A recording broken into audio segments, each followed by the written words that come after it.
When Donald Trump won, we knew that we were going to get some cringe videos, some whinging, some crying, and we were looking forward to it. But now we've got a heck of a crazy story. The Democrats are apparently hosting cry sessions where the people who are upset over Donald Trump's victory can come together and cry. I kid you not. In the meantime, media is acting like everything Donald Trump is doing is wrong, despite the fact that we got a new poll from CBS News and YouGov saying Donald Trump's approval on what he's doing with his transition team is nearly 60%. That is one of the best approval ratings the man has ever gotten. Well, now we've got more news, my friends. Joe Biden cries. And, I don't lead with Joe Biden crying because, well, he got to be a one-term president, a transition president, a failed president, and there's a lot for him to cry about. But it's also very emotional. He's leaving the White House. He was the president. I mean, hey, congratulations, man. You're president for one term. It's better than most people will ever accomplish in their lives. And it's what you had dreamed of, despite the fact that you're a crooked crony. And I think that Joe Biden, not a good dude. But I get why he's crying. Now, as for the Democrat cry sessions, it could be because we got Pam Bondi already talking about going after the deep state. And it's going to be a lot of fun. But how many of you thought that we would be getting an extended 20-day Democrat cringe fest? When Donald Trump won in 2016, it was explosive. We saw these videos from outside of people dropping to their knees, the women going, "No!" and it's the end of the world. Well, here you go, ladies and gentlemen. Blinken mocked for hosting State Department cry sessions. Mocked? You should get in trouble for this after officials have personal meltdown over Trump victory. Sure. They say Blinken, who's expected to be replaced by Marco Rubio in January, has frequently clashed with Republicans in Congress, blah, blah, blah. California Congressman and Trump ally Darrell Issa wrote an open letter to Blinken, smashing the State Department for the rumored counseling sessions over Trump's win, calling them disturbing. Reports of the meetings first came out November 11th when a memo to the department employees was titled Managing Stress During Change. It was sent out less than a week after Trump's victory. Sources told the Washington Free Beacon the meetings amounted to a cry session for bereft liberal staffers. These people should not only be fired, but I think they should put a note down being like, you can never work in the government again. Listen, bureaucrats are bureaucrats, I get it. But if you have people who can't handle their emotions to this degree, I mean, we got problems here, right?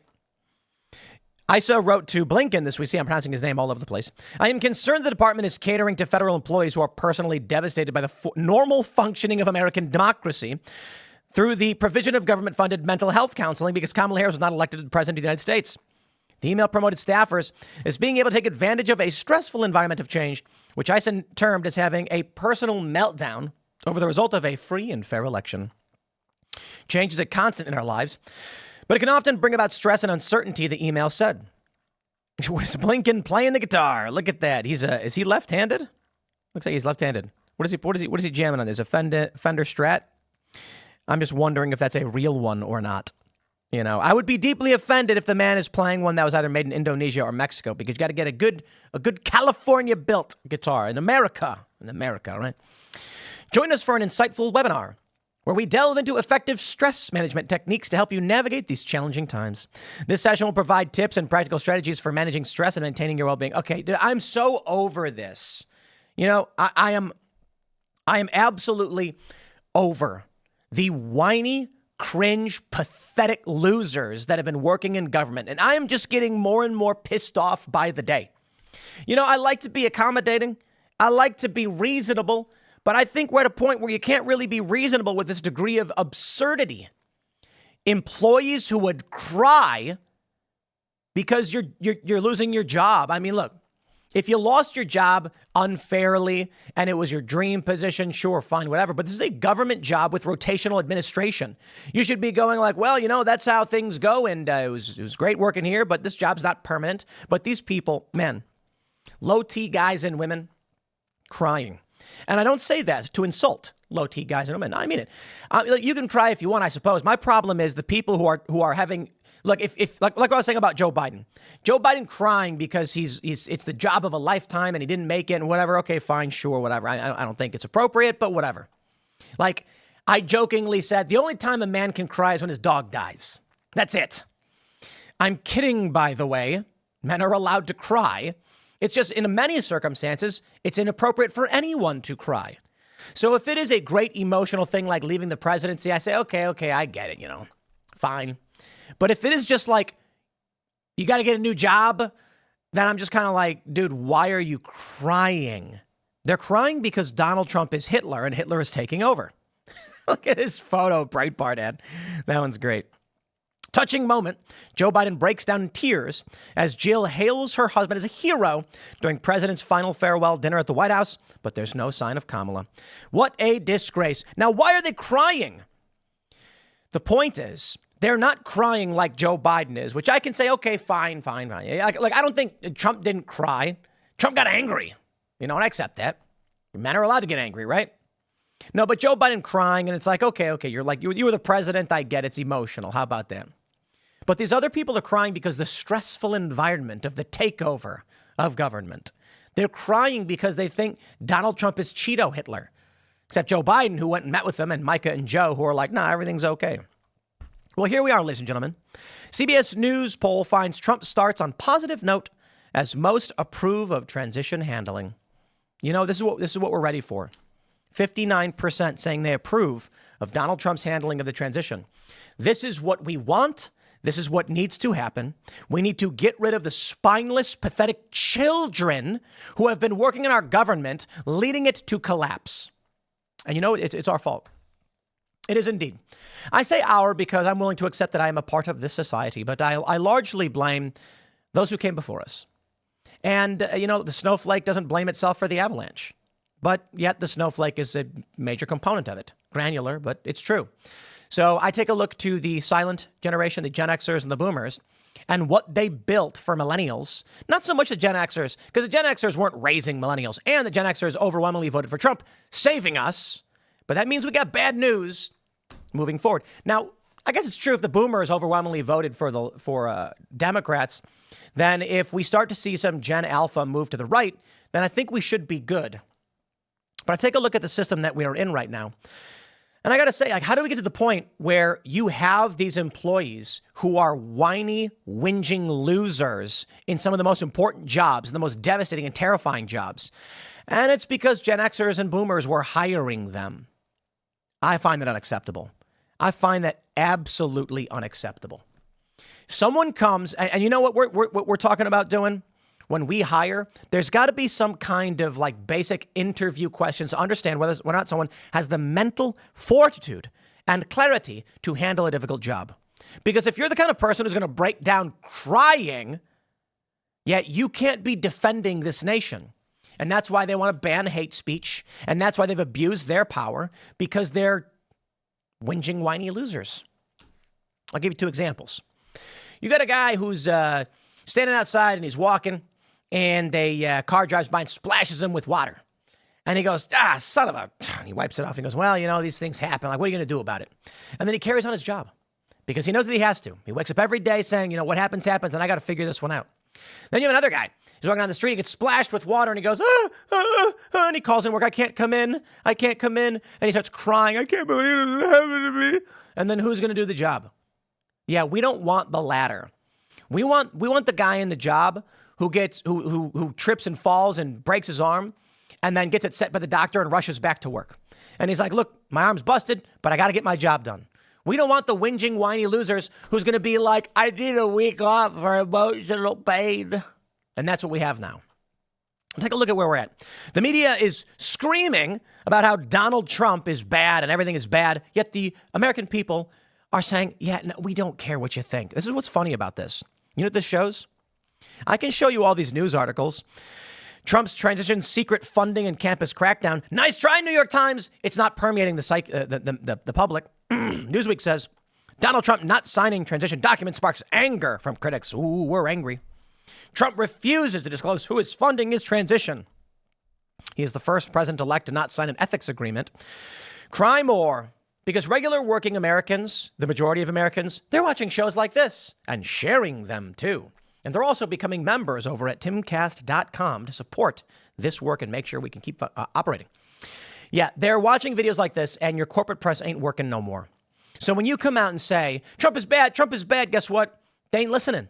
They're saying, I understand that Trump's not perfect, but he's certainly better than whatever it is you're offering. So now when we see this incongruity, you see the corporate press is screaming in Trump's face and the polls showing people like what he's doing. Trump going in and the appointments he's making have been favorable. And take a look at this. 59% approve. That was when Matt Gaetz was still in the running. Actually, I think this was just around the time Matt Gaetz was leaving the running. But for most people, that news wouldn't have hit them right away. So when Trump announces these people, Tulsi Gabbard, RFK Jr., Matt Gaetz, people like it. They say about 3 out of 5 U.S. adults approve of the way Trump is handling his transition into office after the election win. The survey follows a series of controversial cabinet picks. No, you don't get to say they're controversial when the majority of America likes what he's doing. See, this is the sick game that the corporate press likes to play. Ben Shapiro can come out and say something like, we need better functioning of governance in D.C. because it's dejected and broken. They'll be like, Ben Shapiro, a controversial commentator. He's a mainstream conservative. It's not controversial at all.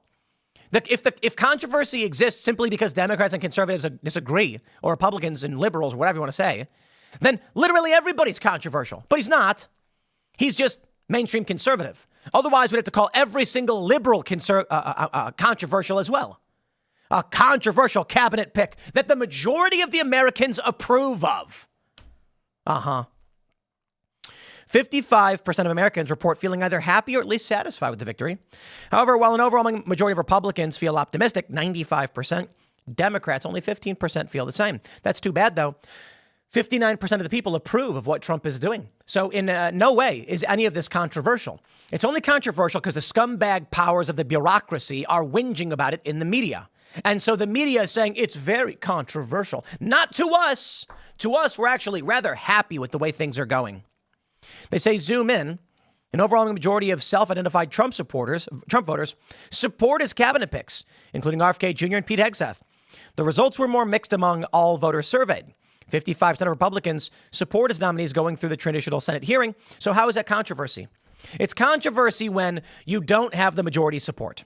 That's controversy. Trump choosing somebody and they say, only 40%, even the people who voted for Trump don't like this pick. Okay, there's potential controversy. This ain't controversy. This is smooth sailing. He's got a higher approval rating than the popular vote margin. Oh, I love this line they're throwing out there, too. Donald Trump, I think he's currently at 50%. Let's pull this one up. He didn't win the what do they say? There we go. Presidential. They say he didn't win the popular vote because he's currently at 50% to count less as 48.4. He's got the popular vote. Sorry, he does. And they're saying, yeah, well, most people voted against him. No, that's not true. What they're trying to do is combine Kamala Harris's numbers with the other people who voted for Jill Stein or whatever. And they're like, more people voted against Trump. Yeah, go the other direction, because when you actually combine all the votes, more people voted against Democrats. Donald Trump won more votes than Kamala Harris. He won the popular vote. And this is the game they're trying to play. They're arguing that he has to win more than half the country. That's not true. He won the popular vote in the election between the candidates that matter. Hillary Clinton only got 48.2% of the votes. Trump's got a higher margin than she does, and they say she won the popular vote by 3 million. You don't get to play that game where you say Hillary Clinton won the popular vote with 48.2, but Trump didn't win the popular vote because he has only 50%, and the popular vote is when you get more than half the country. Cry more. It just ain't gonna cut it. I'm sorry. Controversy. Take a look at this. Donald Trump's favorability rating has improved to one of the highest points it's ever been. 44, I think, in the civics polling is its peak. And Trump is now, as of yesterday in civics, at his highest point in favorability. He's going up. You know what this is? There are a lot of smarmy, I don't know what you'd call them. They're people who only care to pretend like they're in line with what the majority thinks. And you got your Bill Maher's, your Jon Stewart's, your Joe Scarborough and Micah Brzezinski, these types. I could throw more shade around, but, I'll give some credit. Jon Stewart has called out wokeness a little bit, but he certainly tried pandering. Bill Maher has definitely called out the woke left quite a bit, but he was very, very anti-Trump. And now Everybody is playing this game of, oh, the Democrats, here's what I don't like about Democrats, blah, blah, blah. Yeah. Well, I'll tell you this.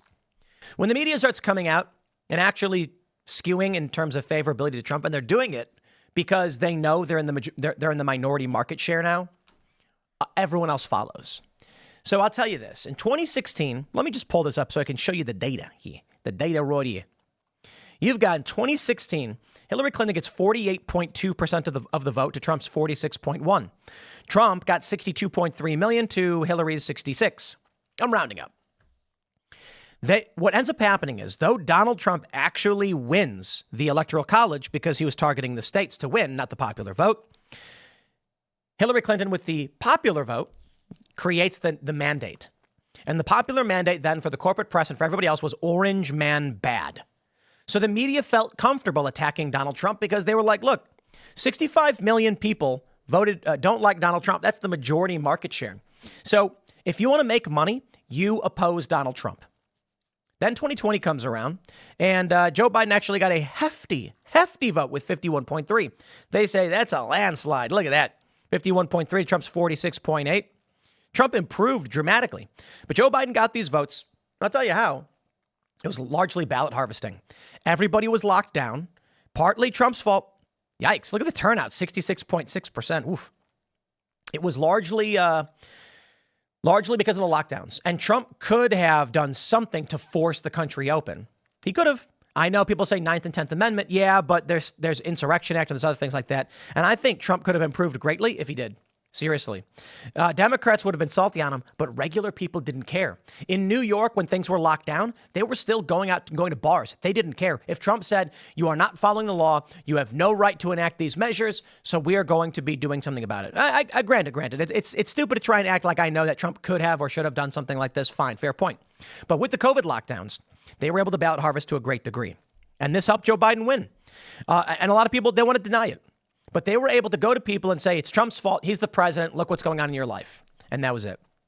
Now, my friends, Trump wins both the popular vote by a massive margin, crushing Hillary Clinton's margin and her vote totals. And Kamala Harris got more votes than Barack Obama did. That's funny. But where are we now? With the popular vote and with the Electoral College, the media now realizes, and all the corporations realize, you don't want to be on the wrong side of history. So they're starting to come around and they're starting to pretend like, oh, Democrats are so bad and we've always felt they were bad. Great.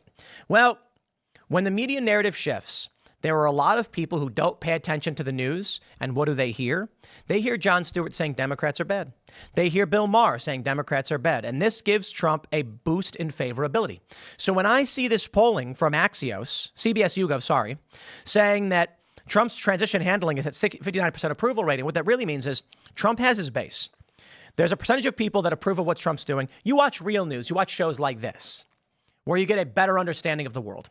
And we go, yeah, we generally approve of what Trump is doing. I mean, he's not perfect. He's got some picks that people are not happy with. You know, he picked some woman recently. I got to pull up more details on this, but she advocated for mandatory vaccinations or something like that. And people are pissed off about it. He's not perfect, but you like what he's doing. Then you've got the people who watch Bill Maher, and Bill Maher says, orange man bad, he's crazy, I don't like him. But they then hear about how bad the Democrats are. And they think to themselves, well, I guess Trump's not that bad. So when polled, this is the answer that they give you. So what you end up seeing now is the normies, the politically disaffected or the uninitiated, as I call them, people who don't pay attention to politics, and they exist, small numbers these days, but they exist. They're just going whatever direction the wind blows. And Trump now has the popular vote, and they don't want to be the odd person out. That's why Thanksgiving is going to be so dang interesting, if you ask me. You're going to have fun. So we have, a lot of people do this, I guess, but we have 2 Thanksgivings. We did one yesterday with my family out here, and then we're going to do another family Thanksgiving on Thanksgiving. And it's just very curious what the sentiment is going to be, because now the narrative is clear. If you are a liberal, you're on the left, you are in the minority, you are being attacked by the corporate press, you are evacuating X because you're terrified of mean words, yet what do you find on Blue Sky? You're unpopular. The American people have spoken. We don't like any of this stuff. Bud Light, you saw it there. Target, you saw it there. Disney, losing $1 billion on their movies from this year. Wild to think about. Over $1 billion lost on these bomb Disney films. What have they done to lose the goodwill of the American people? They got woke and they went broke. And hey, we predicted that. And they kept saying it was wrong. They're like, that's not true. Look at all these things that went woke and they were totally fine. Oh, yeah. Well, look where it is now. You know, I'm going to throw this in there at the end. There's this show on Netflix. I think it's new. It's from this year for sure. I don't know when it came out. It's called Chaos. It's a British mythological dark television series created for Netflix. And it was released in August 2024. And so I don't really watch Netflix, but I just turned it on, and I'm just absolutely sick of all of this stuff. First of all, I've never been a big fan of movies that overuse sex in general. Like Game of Thrones, it's like, whatever. But the problem I have with Chaos is the gay sex. It's too much, okay? Let me stress this for all you guys, okay? Get woke, go broke. I'm sorry, it's just reality. Keep playing that stupid game. I don't like it when there's already needless sex in movies and TV shows. Not interested. Okay, and Hollywood does this, and Game of Thrones does this, and I'm not a fan of it. Now, it's just like, dude, now they're adding in a whole bunch of gay sex to all of it. And I'm just like, get woke, go broke. This is what people are sick of. If you want to make a TV show, and Chaos is a funny show because it's basically like the Greek pantheon of gods, but in modern times, except they add a whole bunch of unnecessary sex in general. And I'm like, okay, I don't want to watch this stuff, dude. Show me a comedy where people are making, but it's just all gratuitous garbage. And so you know what? Get woke, go broke. You guys do what you want to do. I don't care. I ain't going to watch it. All right. So I turned it off and said, all right, that's it for me. And you got to understand, like, it might as well be porn. You know, like Game of Thrones the same way. Mostly straight sex. And I'm not a fan of watching all that stuff either. I don't care to watch that stuff. And so Game of Thrones, I get though. Because I'll wrap it up with this as a total aside. This is what I mean by get woke, go broke. 99.9% of people are straight. So they might actually enjoy watching it, and they probably do. That's why Game of Thrones does well. And these other shows on HBO, they do so well. But like what, 1% or less are gay? And not even that. Half of them are lesbians. Half of them are dudes. So when you make these movies and you do this stuff, all you're doing is pandering to play the minority card, by all means. Pander to the smallest of minorities so they can watch your garbage shows. I'm not interested in watching any of that stuff. I'm just so sick of wokeness. And what I mean by that is, you know, people were saying that Jaguar commercial was woke. And I'm like, not really. It was just weird modern art garbage. Like, it's just modern art garbage. What I'm sick of is the pandering to the fringe of the fringe instead of making something that panders to everybody. If you make a show that has gay characters in it, literally, I don't care. Because they exist, they're allowed to exist, and I'm fine with that. You know, go do your thing. But when you make a movie and you start putting in, like, we want to show gay sex, and I'm like, okay, well, that's not something most people actually want to watch. Half the people probably don't even watch regular sex scenes anyway. But keep making all this garbage. Keep making all this weird stuff that's off-putting to people, and this is what happens. You lose. Get woke, go broke. Hey, don't take my word for it. Disney lost $1 billion. I'm going to wrap it up there. Smash the like button. Share the show with everyone you know. Become a member over at timcast.com to support our work. And I don't think we're going to send Alex Stein to Antarctica because nobody wants to do it. I told him 5,000 is a heavy lift. Like, we have 20,000 Discord members. We have more website members than that. But I was like, you know, I said 3,000 and we'll send you to Antarctica. And Alex Stein's like 5,000. I'm like, we're not going to get that number. And I'm like, but we'll do it anyway. You know, so whatever, man. Thanks for hanging out, everybody. We'll be back with the next segment at noon, and we'll see you all then.